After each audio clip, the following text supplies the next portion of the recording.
प्रकृति के उपहारों से सजा हरा भरा प्रदेश बिहार, जिसकी 89% आबादी आज भी गांव में रहती है। पूर्ण शराबबंदी के बाद विभिन्न अध्ययनों से ये संकेत मिले हैं कि राज्य में कई सकारात्मक बदलाव आए हैं। साथ ही ये आवश्यकता भी सामने आई है कि देशी शराब और ताड़ी के उत्पादन एवं बिक्री में पारंपरिक रूप से जुड़े गरीब परिवार को वर्ष भर विभिन्न जीविकोपार्जन गतिविधियों से जोड़ा जाए। इस आवश्यकता ने राज्य की संवेदनशील सरकार को अत्यंत गरीब समुदाय के गरीबी उन्मूलन के लिए एक विशेष योजना सतत जीविकोपार्जन योजना पर कार्य करने को संकल्पित किया, जिसकी शुरुआत माननीय मुख्यमंत्री द्वारा 5 अगस्त 2018 को की गई। कोई ताड़ी का करता है, कोई शराब चुलाता है और उसी पर उसका परिवार आश्रित था। तो इस चीज को हम लोगों ने बंद किया है, तो उसके लिए भी सोचना चाहिए। और दूसरे कई ऐसे परिवार हैं जिनको राज्य की योजनाओं का कोई लाभ नहीं मिलता है और उनको कोई एहसास भी नहीं। तो हम लोगों ने यही ग्रामीण विकास विभाग के माध्यम से इस पर पूरी चर्चा हुई और इसके बाद हम लोगों ने सतत जीविकोपार्जन योजना के बारे में सोचा। पूरे देश में अपने तरह की अनूठी सतत जीविकोपार्जन योजना का उद्देश्य सामाजिक रूप से कटे इन अत्यंत निर्धन परिवारों को आजीविका संवर्धन, क्षमता निर्माण और वित्तीय सहायता के माध्यम से सामाजिक और आर्थिक रूप से सशक्त कर समाज की मुख्य धारा से जोड़ना है। इस योजना के तहत ग्रेजुएशन अप्रोच से राज्य के 1 लाख अत्यंत गरीब परिवारों को क्रमिक विकास की तरफ ले जाना है। इस हेतु राज्य सरकार द्वारा 840 करोड़ रुपए की राशि स्वीकृत की गई है। राज्य के ग्रामीण गरीबों के बीच कार्य करने के अनुभव और उन तक अपनी बेहतर पहुंच के कारण इस योजना के क्रियान्वयन का दायित्व जीविका को दिया गया है। इस योजना के सफल क्रियान्वयन और ससमय मूल्यांकन के लिए प्रखंड, जिला एवं राज्य स्तर पर युवा पेशेवर और विभिन्न विषय विशेषज्ञों का एक दल कार्य कर रहा है। इस योजना के उद्देश्य की प्राप्ति के लिए जीविका एक सुविचारित कार्यनीति पर कार्य कर रही है, जिसके मुख्य अवयव हैं क्षमता संवर्धन, जीविकोपार्जन निवेश निधि, अभिसरण एवं साझेदारी। इस योजना का लाभ सही मायने में इसके जरूरतमंद तक पहुँचे, इसके लिए स्थानीय सामुदायिक संसाधन सेवी दल यानी CRP टीम, ग्राम संगठन के सदस्यों और उस वार्ड के ग्रामीणों की सहभागिता से अत्यंत गरीब परिवारों की पहचान सुनिश्चित की जाती है। पूर्णिया के जलालगढ़ प्रखंड की तालामोई चौड़े का परिवार एक ऐसा ही अत्यंत गरीब परिवार है। शराबबंदी से पूर्व पति ताड़ी बेचते थे, घर बड़ी मुश्किलों से चलता था और पति की मृत्यु के बाद तो इनकी आर्थिक स्थिति और भी बदतर हो गई। मेरा पति पहले ताड़ी उतारता था और ताड़ी बेचता था। जब से मेरा पति मर गया तब से घर बिखर गया। हम बहुत सोचते थे कि बच्चा सबको कैसे खिलाए पिलाएं। समूह की दीदी लोग आई और बोली कि समूह से जुड़ जाओ। समूह से पैसा मिला और बिजनेस शुरू किए।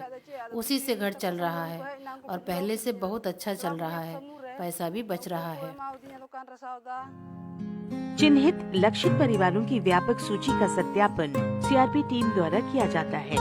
CRP टीम की सत्यापित सूची का अनुमोदन ग्राम संगठन द्वारा उन परिवारों के निरीक्षण के बाद किया जाता है। मुंगेर जिले के धरहरा प्रखंड में क्लस्टर अप्रोच के तहत 93 परिवारों में से 52 परिवार का चयन सतत जीविकोपार्जन योजना के लिए किया गया है।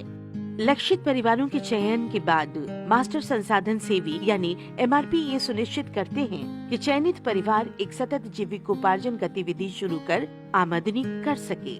इसके लिए वे लक्षित परिवार का सूक्ष्म नियोजन करते हैं। गया के बहालपुर गांव की राजकुमारी देवी के लिए परचून की ये दुकान सबसे उपयुक्त पाई गई। इस योजना से जुड़ने के पहले राजकुमारी देवी देशी शराब के कारोबार से जुड़ी थी। दारू बेचते थे, हर कोई बोलता था बुरा भला, पुलिस से डर लगा लिन भैया।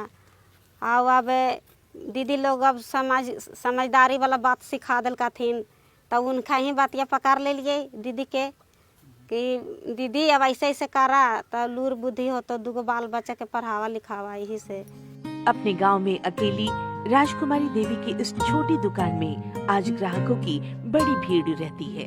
दुकान चलाने में उसके पति भी उसकी मदद करते हैं। दुकान के लिए बाजार से सामान लाना पति की जिम्मेवारी है, जो वो राजकुमारी देवी की दुकान की कमाई से खरीदी गई नई साइकिल पर लाता है। राजकुमारी देवी अब अपने कारोबार का विस्तार भी कर रही है। उसने कुछ मुर्गियां पाली हैं और बकरी भी।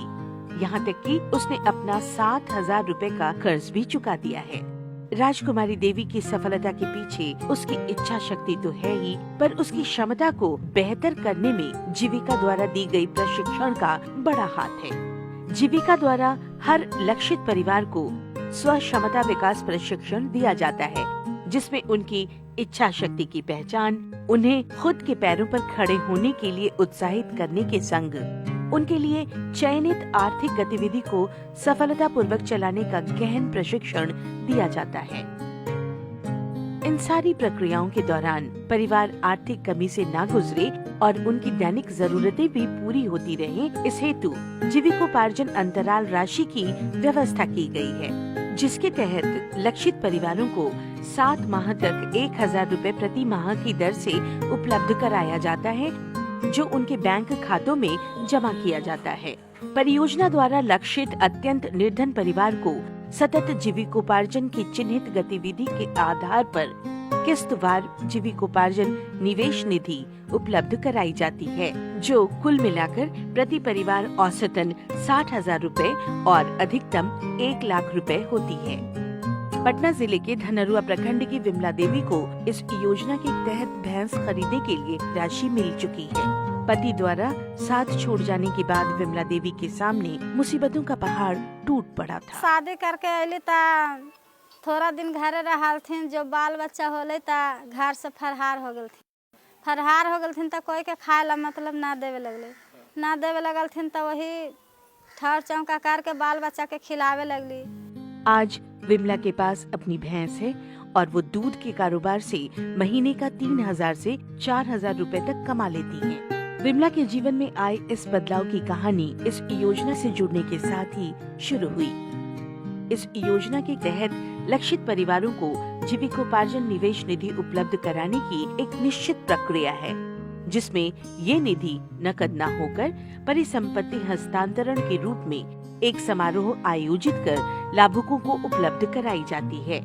आज एक ऐसा ही समारोह गया के खिरियावा गांव में हो रहा है, जहां रेखा देवी की नए कपड़े की दुकान का उद्घाटन सतत जीविकोपार्जन योजना के तहत किया गया।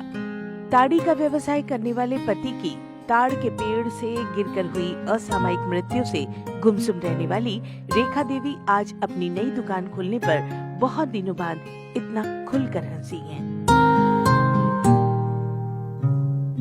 अत्यंत निर्धन समुदाय के इन चेहरों पर ये मुस्कान स्थायी रूप से रहे, इसके लिए आवश्यक है कि उनकी आर्थिक गतिविधि सफलतापूर्वक चलती रहे और उनकी आमदनी सतत रूप से होती रहे।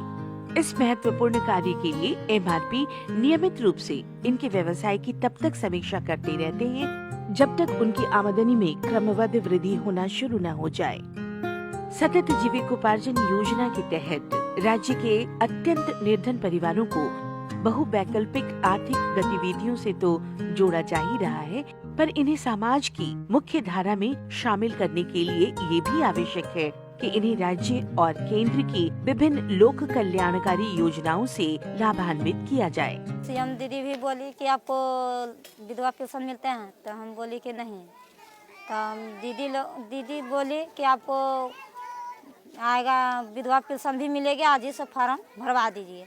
तो हम फॉर्म भरवा दिए, तो भरवा दिया तो जीविका तरफ से हमको सीएम दीदी विधवा पेंशन भी मिल रहा है और दुकान भी चल रहा है, 200-250 को रोज होता है, तो अच्छा से परिवार पाल रहे। कभी हताश, निराश, समाज से कटे हुए ये परिवार, जिनके लिए 2 वक्त की रोटी कमाना भी सपने जैसा था, उन्हें सतत जीविकोपार्जन योजना से पहली बार अपनी बेहतर जिंदगी के सपने मिले हैं। समाज की मुख्य धारा से जुड़ने की खुशी के संग खुद भी कुछ कर पाने का बल मिला है। इस योजना ने उन्हें मात्र आत्मनिर्भर नहीं बनाया, बल्कि सम्मान से जीने का हक भी दिया है।